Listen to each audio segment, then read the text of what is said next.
إنا نعلم ما يسرون وما يعلنون أولم ير الإنسان أنا خلقناه من نطفة فإذا هو خصيم مبين وضرب لنا مثلا ونسي خلقه قال من يحيي العظام وهي رميم قل يحيي الذي أنشأها أول مرة وهو بكل خلق عليم الذي جعل لكم الأرض فإذا أنتم منه توقدون أوليس الذي خلق السماوات والأرض بقادر على أن يخلق مثلهم بلى وهو خلاق العليم إنما أمره إذا أراد شيئا أن يقول له كن فيكون فسبحان الذي بيده ملكوت كل شيء وإليه ترجعون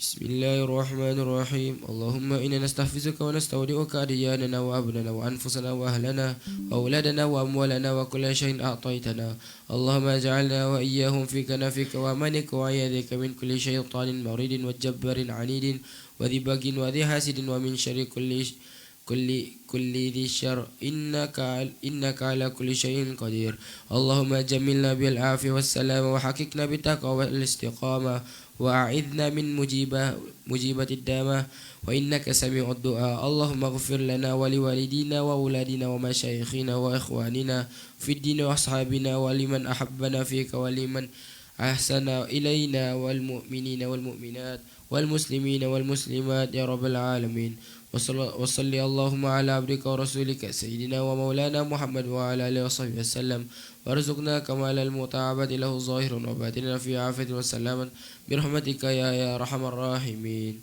بسم الله الرحمن الرحيم بسم الله الله أكبر الله أكبر الله أكبر أقوى على نفسي وعلى ديني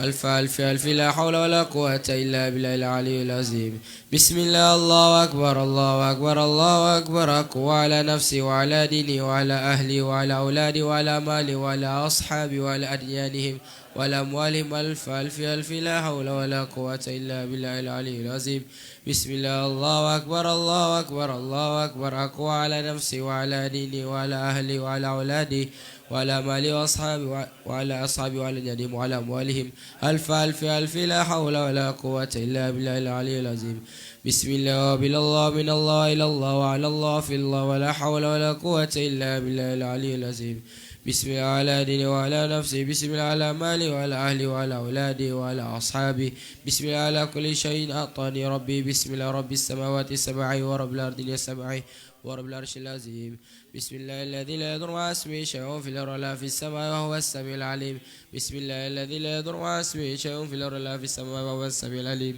بسم الله الذي لا يضر مع اسمه شيء في الأرض ولا في السماء وهو السميع العليم بسم الله الذي لا يضر مع اسمه شيء في الأرض ولا في السماء وهو السميع العليم بسم الله آخر الأسماء في رب السماء بسم الله افتتح وبيختتم الله الله الله رب لا يشرك به أحدا الله الله الله لا إله إلا هو الله الله الله عز وجل وأكبر مما أخاف وأذر بسم الله آخر الأسماء في الأرض في السماء بسم الله افتتح وبيختتم الله الله الله رب لا يشرك به أحدا الله الله الله لا إله إلا هو الله الله الله عز وجل وأكبر مما أخاف وأذر بسم الله آخر الأسماء في الأرض في السماء بسم الله افتتح وبيختتم الله الله الله رب لا يشرك به أحدا الله الله الله لا إله إلا هو الله الله الله عز وجل وأكبر مما أخاف وأذر اللهم إني أعوذ بك من شر نفسي ومن شر غيري ومن شر ما خلق ربي بك اللهم أحترز منه وبك اللهم أدره في نهورهم وبك اللهم أعوذ بك من شرورهم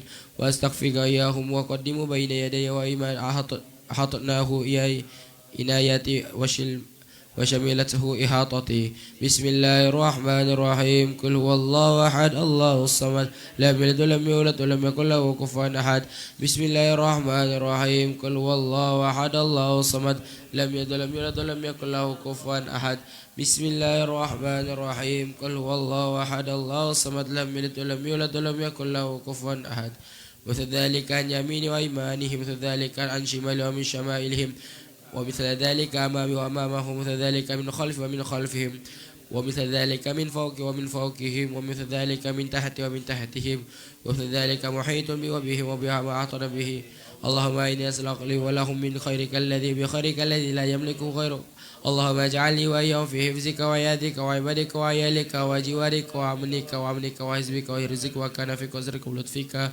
من كل شيطان وسلطان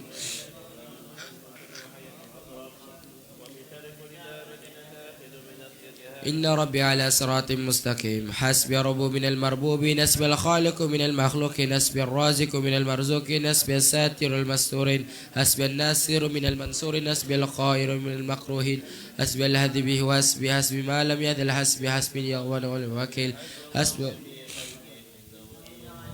الذي نزل الكتاب وتلتوى الصالحين وإذا قرأت القرآن جعلنا بينك وبين الذي لا يؤمن بالآخرة حجابا مستورا وجعلنا على قلوبهم مكينة يفقهوا وفي آذانهم وقرا وإن ذكرت ربك في القرآن وحده ولوا على أدبارهم نفورا فإن تولوا فقل حسبي الله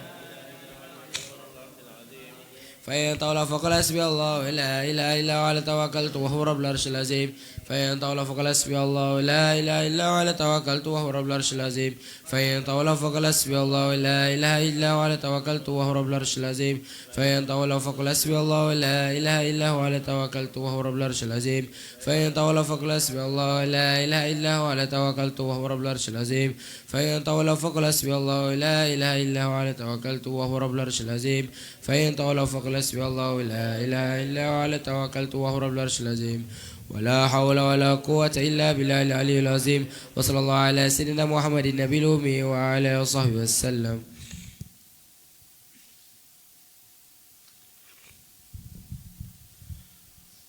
خبأت نفسي في غزين بسم الله قفالها ثقة بالله ومفاتيحه ولا حول ولا قوة إلا بالله ودافق بك اللهم عن نفسي ما أطيق وما لا أطيق ولا طاقة لمخلوق وما قدرة الخالق حسبي الله ونعم الوكيل بخوف لطف الله بلا في صنع الله بجمل ستر الله دخلت في كنف الله وتشفعت بسيدنا رسول الله تحصنت بأسماء الله وبآيات آمنت بالله وتوكلت على الله ادخرت لكل شدة اللهم يا نس محبوب ووجه مطلوب في قلبي منه مرهوب أنت غالب غير مغلوب وصلى الله على سيدنا محمد وعلى آله وصحبه وسلم حسبي الله ونعم الوكيل. الفاتحة بالقبول وتمام كل سول ومأمول وصحن شأن ظاهر وباطن في الدين والدنيا والآخرة دافعة لكل شر جالبة لكل خير لنا ولوالدينا وأولادنا وأحبابنا ومشايخنا في الدين مع لطف العافية وعلى نية أن الله نوير قلوبنا وقوالبنا وعلى الهدى والتقى والعفو والغنى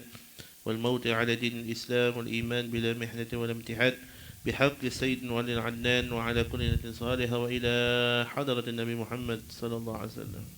اللهم صل وسلم عليه وعلى آله وصحبه بسر الفاتحة.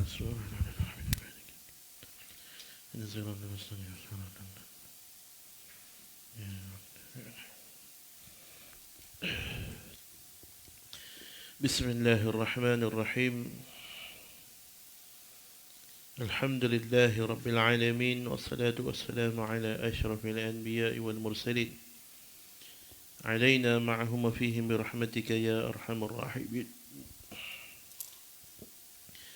قال رب اشرح لي صدري ويسر لي أمري واحلل عقدة من لساني يفقه قولي. رب يسر ولا تعسر ربي تمن بالخير. نوينا تعلم وتعليم وتذكر وتذكير والنفع والانتفاع والإفادة والاستفادة. الحث على التمسك بكتاب الله وسنة رسول الله صلى الله عليه وسلم والدعاء إلى الهدى ودلالة على الخير وابتغاء وجه الله وقربه وصوابه سبحانه وتعالى. قال المؤلف رحمه الله ta'ala, kerana inilah berfirman Allah Ta'ala, innama yakhshallaha min ibadihil ulama. Artinya hanya sahaja takut akan Allah Ta'ala daripada segala hambanya oleh sekalian orang alim. Dan bahawasanya takut itu mengikut pengenalan. Barang siapa banyak pengenalannya, niscaya banyak takutnya. Dan barang siapa yang sedikit pengetahuannya, niscaya sedikit oleh takutnya. Kerana ini bersabda Nabi sallallahu alaihi wasallam, ana akhwafukum lillahi ta'ala. Kerana inilah firman Allah Ta'ala, innama yakhshallaha min ibadihil ulama. Biasanya takut kepada Allah itu mereka orang-orang yang alim. Maksudnya innama yakhshahu haqqa khasyatihi al-ulama al-arifuna bihi. Yani orang yang betul-betul takut kepada Allah Ta'ala itu orang yang mempunyai ilmu yang mengenal Allah Subhanahu wa Ta'ala. Al-ulama ni ditafsir dengan pelbagai tafsiran oleh para alim ulama, para ulama mufassirin. Ada yang mengatakan mereka yang takut ini orang yang alim, yakni orang yang mengenal Allah, orang yang makin, orang yang al-arifuna billah, al-arif billah kita sebut, orang yang mengenal Allah Subhanahu wa taala.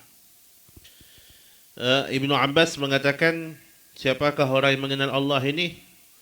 Siapakah orang yang takut ini? Ibnu Abbas mengatakan alladzina ya'lamuna anna Allah ala kulli syai'in qadir.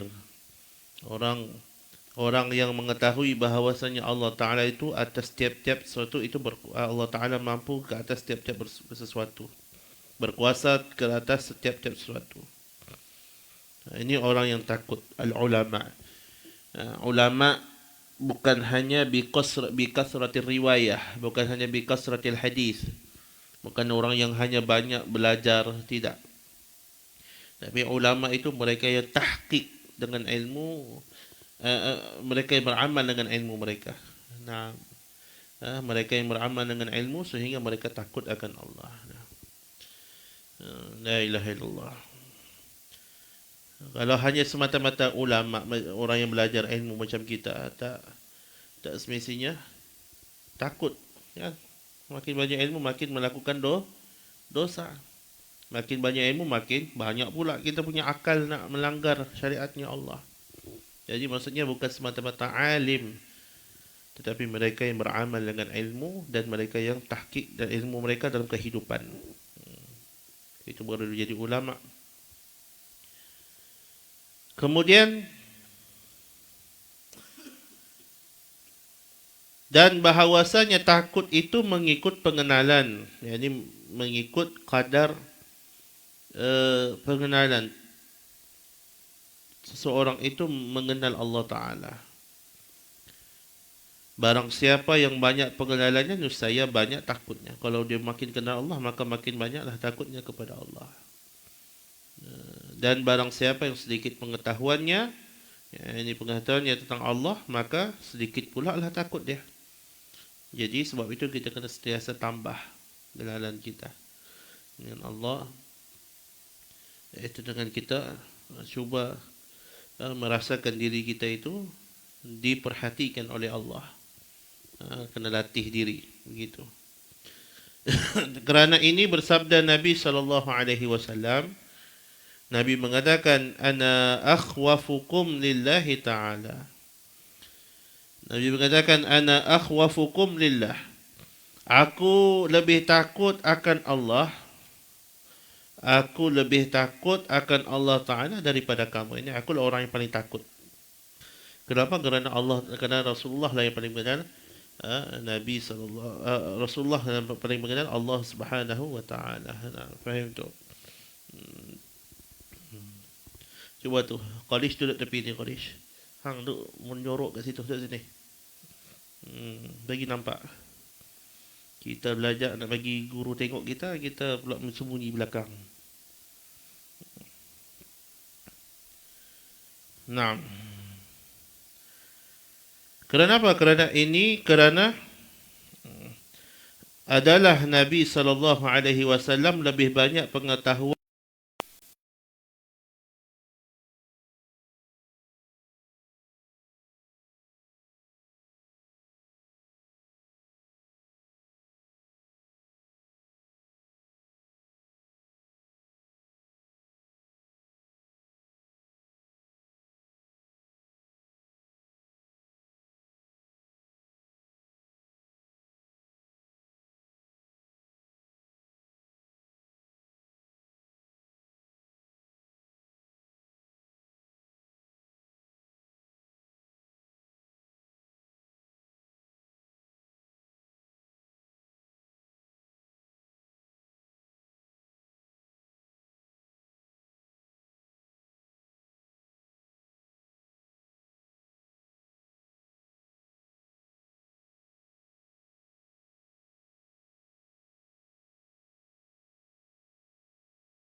Nah, kita nak usaha hal itu dia tetap dalam diri kita. Itu kita nak usaha. Hal itu dia kekal dalam diri kita. Dia tak pergi mana-mana. Dia pergi maqam. Itu tingkatan. Pertama hal. Hal ni macam mana? Dia datang, dia pergi. Dia datang, dia pergi. Dia macam dengan angin. Dia datang, tak tetap. Dia pergi. Waktu kadang-kadang kalau kita baca Quran tiba-tiba rasa sebab nak menangis. Kita tengah solat 2 rakaat ataupun berdoa tiba-tiba sebab nak menangis. Lalu kita menangis. Besok kita nak buat balik macam tu dah tak boleh. Kenapa tak boleh pula ni? Kita pun pelik. Kerana perasaan yang kita dapat tu dipanggil hal. Kita kena latih supaya hal itu dia sentiasa tetap dalam diri kita. Faham? Apabila dia sudah tetap, itu dipanggil maqam. Apabila dia sudah tetap, maksudnya asal baca Quran menangis, asal ingat Allah menangis, asal selawat menangis, maka itu dipanggil maqam. Itu yang kita nak usaha. Maqam ini anugerah daripada Allah. Kita minta moga-moga semua daripada kita mendapat maqam di sisi Allah Subhanahu wa taala. Naam. Kemudian kerana Nabi sallallahu alaihi wasallam itu banyak dia punya pengenalannya kepada Allah.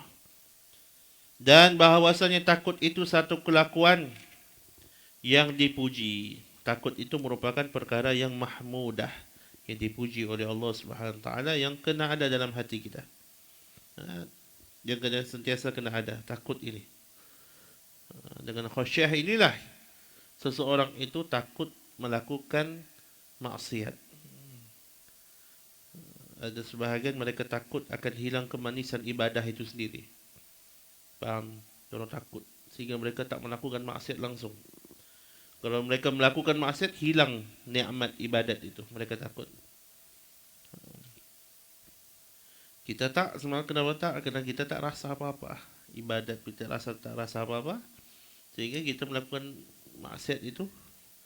Ada sebahagian mereka takut nak buat maksiat sebab takut hilangnya manis ibadat. Hilangnya hati itu, khusyuk dan sebagainya.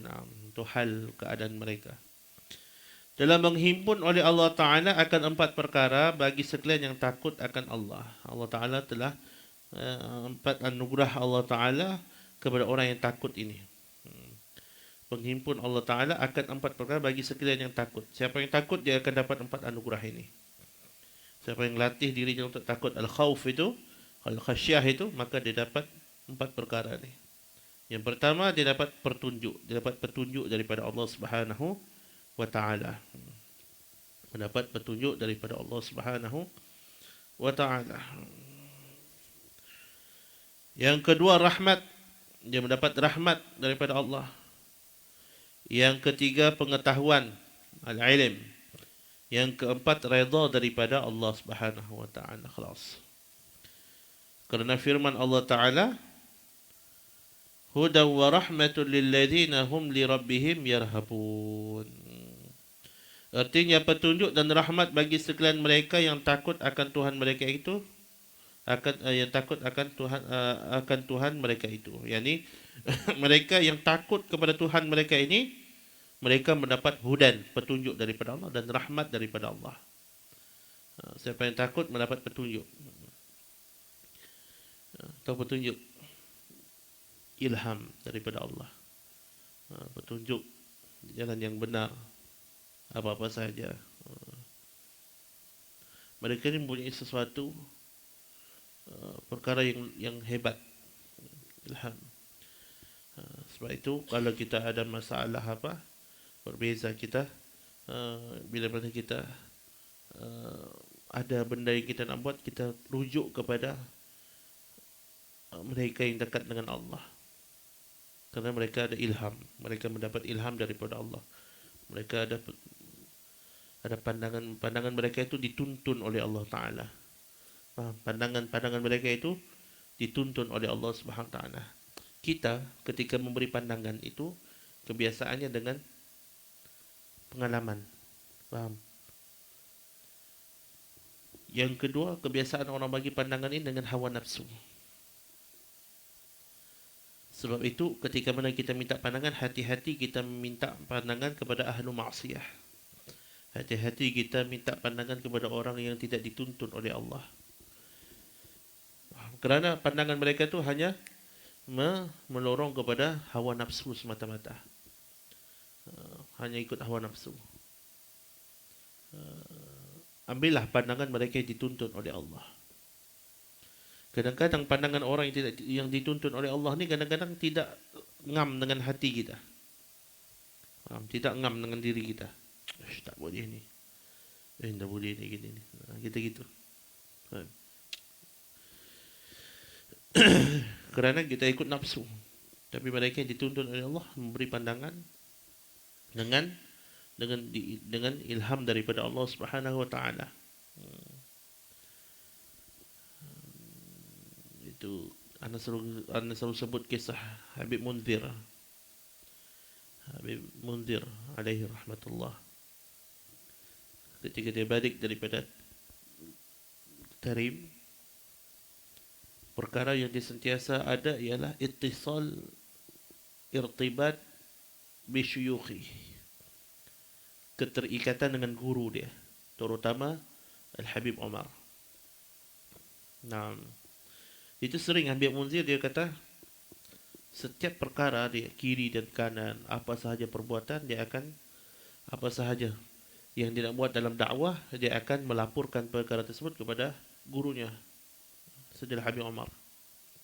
Apa-apa saja dia akan tanya, "Kaif al-Habib? Ma ra'yukum Habib? Hada. Dan kan dia di Indonesia, gurunya di Yaman. Pakai call. Zaman dulu mana ada call macam kita, call WhatsApp apa semua, kena call kredit mahal. Tapi tidak menjadi alasan untuk tidak terputus hubungan dia dan guru. Kadang kalau ada orang nak pergi Yaman, dia tulis surat bagi guru dia. Ittisal. Oleh kerana dia suka meminta pandangan gurunya, maka setiap majlis yang dia buat itu tidak akan terjadi melainkan di bawah pengetahuan gurunya terlebih dahulu. Guru dia tahu, sekarang buka majlis ni, sekarang begini, sekarang begini. Akhirnya pengajiannya itu makin lama makin banyak, sehingga jutaan orang datang. Dan pengajian tersebut bukan hanya pada zaman dia. Dia telah meninggal 2013, dah meninggal. Meninggal 2013, berapa tahun yang dulu? 10 lah. Dan 10 tahun yang dulu meninggal. Tapi majlisnya sampai sekarang itu kalau dibuat, dihadiri oleh ratusan ribu orang. Kerana mengambil pandangan guru. Orang yang mendapat petunjuk daripada Allah. Orang yang mendapat ilham daripada Allah. Sebab itu apa-apa saja pergerakan kita. Kita kadang-kadang kita tak ambil cakna perkara ini. Kita nak mengajar, contoh kita nak mengajar tanpa minta izin guru dulu. Ataupun kita nak buat apa, kita tak minta izin, tak bertanya. Kerana mereka yang kita mengambil pandangan mereka kerana mereka itu mendapat ilham daripada Allah. Mereka itu dapat petunjuk. Kerana mereka itu, kita tengok mereka itu orang-orang yang takut akan Allah Subhanahu wa taala. Naam. Dan firman Allah Taala, "Innama yakhshallaha min ibadihi ulama", ini yang telah kita sebutkan tadi. Dan firman Allah Taala, "Radhiyallahu anhum wa radu'an, dzalika liman khasyiya rabbah", dan redha Allah Taala daripada mereka itu, dan redha mereka itu daripadanya. Yang demikian itu bagi mereka yang takut akan Tuhannya. Maksudnya dia yang keempat mendapat redha Allah Subhanahu wa taala. Dan ketahui olehmu akan bahawasanya menghasilkan takut itu dengan dua perkara. Bagaimana kita nak menghasilkan takut? Bagaimana kita nak menghasilkan sifat takut ini? Macam mana nak bagi ada takut? Kita dah tahu tentang kelebihan takut dan sebagainya. Nah, sekarang bagaimana kita nak bagi ada takut, rasa takut dalam diri kita? Yang pertama dengan pengetahuan dan dengan pengenalan, yakni dengan ilmu. Dengan pengetahuan, yakni dengan ilmu dan pengenalan. Maka mereka yang mengetahui ia akan kebesaran Allah Ta'ala dan akan terkayanya Allah daripada segala makhluk. Terkayanya Allah maksudnya Allah tidak berhajat kepada makhluk. Allah Ta'ala tidak memerlukan, bila dia tahu bahwasanya Allah tidak memerlukan makhluk, maka daripada segala makhluk, dan akan bahawasanya menjadikan ia akan syurga dan api neraka, dan akan penduduk bagi keduanya. Yang ini pertama, seorang itu selalu melihat kebesaran Allah Ta'ala, azamatullah. Dia selalu melihat kebesaran Allah Ta'ala. Yang kedua, dalam hatinya dia mengetahui Allah Ta'ala itu terkaya. Terkaya ini maksudnya apa? Tidak memerlukan daripada segala makhluk, tidak berhajat kepada makhluk. Jadi istighna dia panggil. Kemudian Allah Ta'ala menjadikan syurga dan neraka dan penduduknya, yang mana kedua-dua itu ada penduduk daripada keduanya. Dan tiada mengetahui ia akan bahawasanya adakah ia penduduk syurga ataupun penduduk api neraka, maka tak dapat tiada daripada takut ia akan Allah Ta'ala. Okey, kita tahu syurga ada penduduk syurga, sah? Neraka ada tak penduduk neraka? Ada tak penduduk neraka? Ada. Maka sekarang dia tak tahu. Kita ni tak tahu kita ni syurga ataupun neraka. Jadi oleh kerana kita tak tahu, adakah kita masih sunyi daripada amal? Adakah masih kita tak takut? Faham? Adakah diri kita masih tak takut dengan syurga atau neraka? Kita ni antara penduduk syurga ataupun neraka. Sebab itu kita kena hadirkan, pertama kita kena ingat azamatullah. Yang kedua kita kena ingat bahawasanya Allah itu terkaya daripada makhluk, maksud tidak berhajat kepada makhluk. Yang ketiga, kita kena tahu bahawa syurga dan neraka itu ada penduduknya. Kemudian kita kena perhatikan, kita ini tergolong penduduk syurga atau neraka. Faham? Kalau penduduk syurga mesti ada sifat takut. Kalau penduduk neraka, takkan kau tak takut masuk neraka. Maka khauf tu akan ada. Kena muhasabah. Nak hadirkan sifat takut ni kena banyak muhasabah. Kalau tak muhasabah habis. Terus banyak duduk tafakkur, fikir. Ni kita kena buat dalam keadaan kita menuntut ilmu yang lain. Ini juga kita kena lakukan. Kemudian yang kedua, dengan memandang kepada sekalian mereka yang takut dan menilik akan kelakuan mereka itu dan mendengar akan pengkhabaran mereka itu. Ini yang kedua. Caranya macam mana? Melihat orang yang takut kepada Allah, ataupun melihat amalan mereka dan mendengar kisah-kisah mereka. Tengok orang yang takut kepada Allah. Sebab tu kena suhbah. Sebab tu nak lahirkan khasyah ni, di antaranya apa? Kita kena tengok, kita kena ada role model. Faham? Kita ni sentiasa kena ada role model. Orang bisnes mana ada dia boleh jadi berjaya tanpa ada role model. Mestilah dia itu ada orang yang dia apa? Orang yang dia apa? Inspirasi dia. Kata, aku nak jadi macam ni. Sama lah macam kita. Kita dalam belajar pun kita kena ada letak role model. Inspirasi kita siapa? Tengok, kita tengok. Okey, contoh kita nak letak inspirasi kita Syekh Al-Asri contoh. Kita ada Syekh Al-Asri. Jangan hanya tiru serbannya. Jangan hanya tiru pakaiannya. Jangan hanya tiru ridaknya. Tiru bagaimana amalan dia. Ya, Syekh Al-Asri punya amalan. Masya Allah. Tanya kepada orang yang rapat dengan Syekh. Tanya guru-guru kita yang pernah belajar dengan Syekh, macam mana Syekh dulu. Ana selalu cerita kepada antum bagaimana keadaan Syekh dulu. Kalau kata nak kejut orang, dia dah nak kejut orang, dia dah ada di musalla Darul Ulum tu, dah duduk solat. Kita nampak ada role model sehingga kita nak ikut. Sebab tu kita kena sentiasa ada role model kita, inspirasi.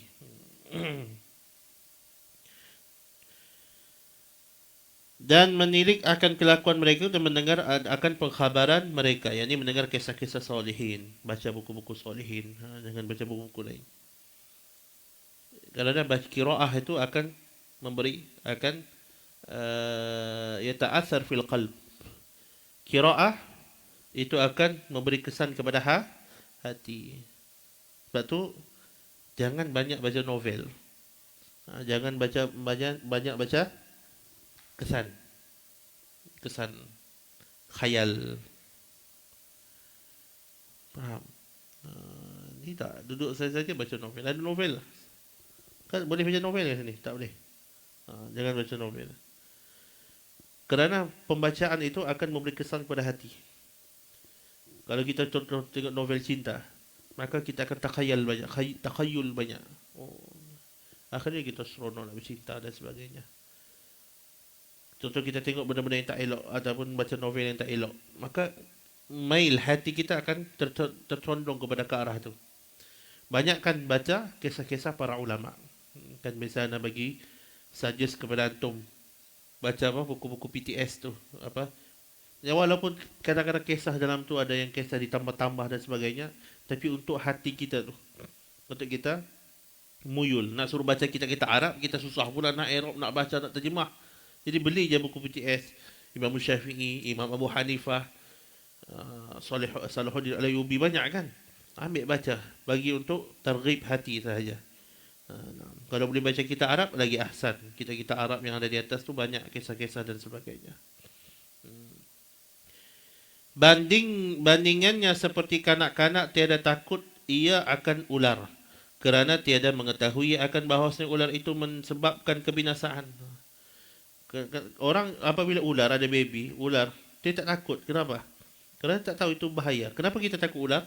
Kerana kita tahu itu bahaya. Begitu juga kita, ketika mana kita kenal Allah, makin tambah pengetahuan kita kepada Allah, maka makin takutlah kita kepada Allah.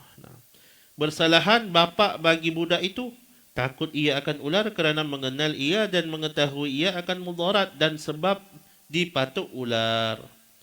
Tetapi apabila melihat kanak-kanak itu akan ayahnya takut akan ular dan lari daripadanya dan gementar badannya kerana melihat ular itu, nescaya mengikut akan ayahnya pada ketakutan dan merasa ia dalam hatinya akan takut, sekalipun tiada ada pada dia mengetahui akan sifat ular.